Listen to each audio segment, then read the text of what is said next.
if you've either swapped your 3rd gen Camaro or Firebird over to rear disc brakes, or you've already got rear disc brakes and you just want to get a little bit more braking power out of it, this video is for you.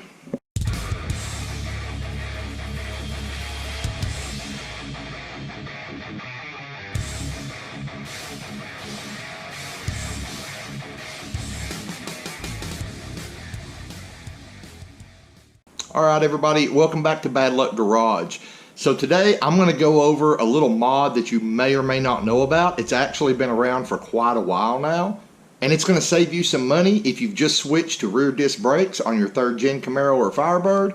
If you've already got rear disc brakes, it's going to get you a little more braking power out of those rear disc brakes. And there's absolutely no point in making this video any longer than it has to be, so let's get straight to the point. So here's the deal, guys. You've swapped your 3rd gen Camaro from drums to rear discs. You need to address this proportion valve right here. Now the point of the proportioning valve is to adjust how much hydraulic pressure goes to the front brakes and how much goes to the back.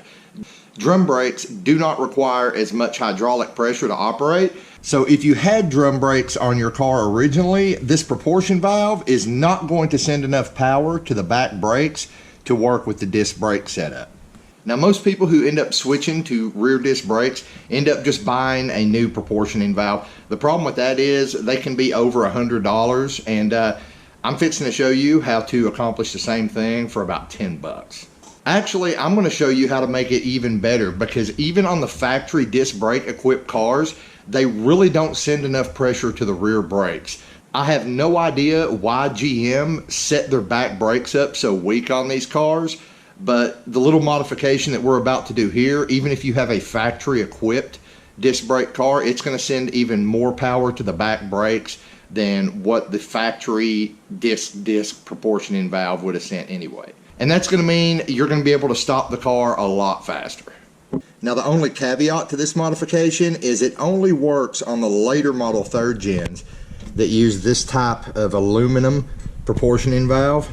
If you've got, I think it's a 82 through maybe 84, possibly 85 model that uses the cast iron proportioning valve, this does not work. But it would still be cheaper to go to a junkyard and grab one of these off a rear drum car than it would be to find one of these for a rear disc car in a junkyard or buy one brand new.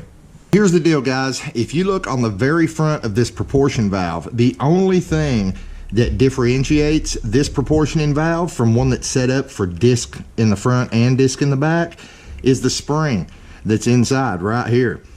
So there's a little spring in here, and all it does is it adjusts how much pressure actually goes to the back brakes. Now on the drum brake setup, this spring's almost non-existent. It's a pretty flimsy spring. On the disc brake setup, it's a little bit stiffer, but in most people's opinion, it's still not stiff enough, and it still doesn't send enough pressure to the rear brakes. Now, I didn't come up with this modification. This has actually been around for about 10 or 11 years, and I found this modification on 3rdgen.org. It's a proven and tested modification. There's literally been hundreds, possibly thousands of guys who've done this modification, so it's already been proven to work very well, and that's why I'm showing it to you. All we're going to need to do is unscrew this cap and replace that spring.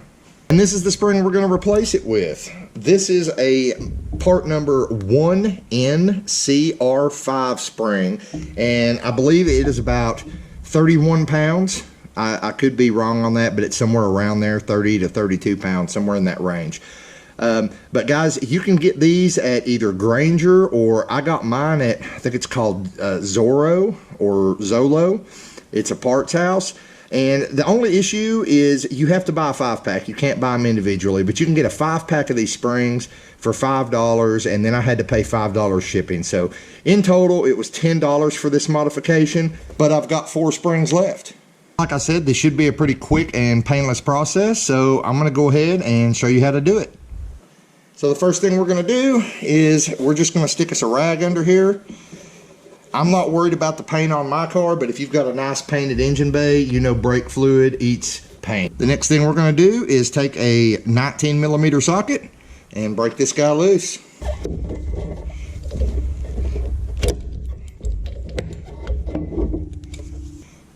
Now we're just going to finish unscrewing it.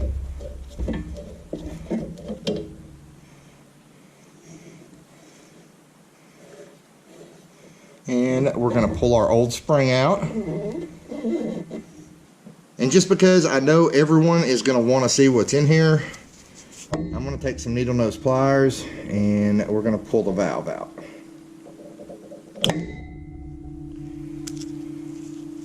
This is our valve, and this is our old spring. So it went on it just like that. If you can see that.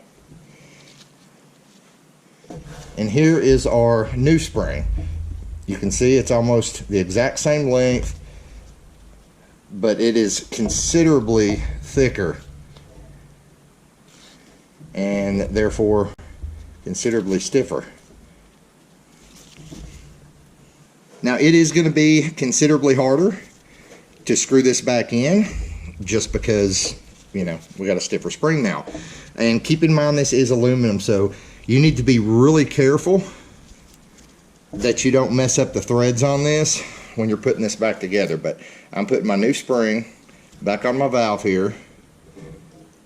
We're going to slide that back in.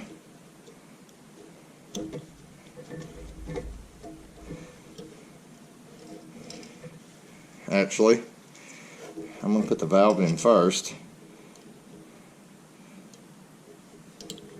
and get it seated. There we go. Popped right back into the rubber seal in there. Now I'm going to slide my new spring in, which again is quite a bit stiffer.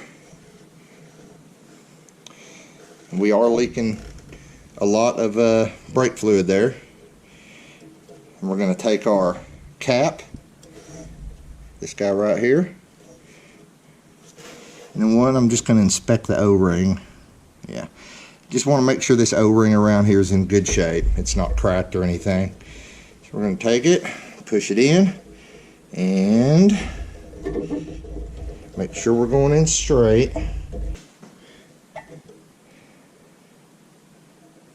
So this would be a lot easier if I didn't have these big turbo manifolds in the way. But there we go. It's turning right in.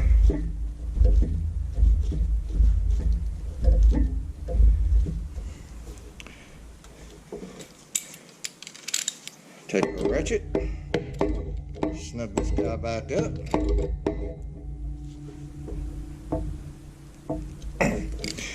And that's all there is to it, guys. Now, like I said, we lost a lot of fluid there, so you're going to want to bleed your brakes. Of course, if you were doing a rear brake swap, then you were going to have to bleed your brakes anyway. But if not, yes, make sure you bleed your brakes after doing this, because we did lose quite a bit of fluid there. But that's all there is to it, guys. That took me every bit of 3 or 4 minutes to accomplish, and we're ready for our rear disc brake conversion now. So that's it. Nice and quick and cheap modification. If this video helped you out, make sure you share it so it can help others out. Thanks again for watching. Now get out in the garage, get something done, and I'll see you next time here on Bad Luck Garage.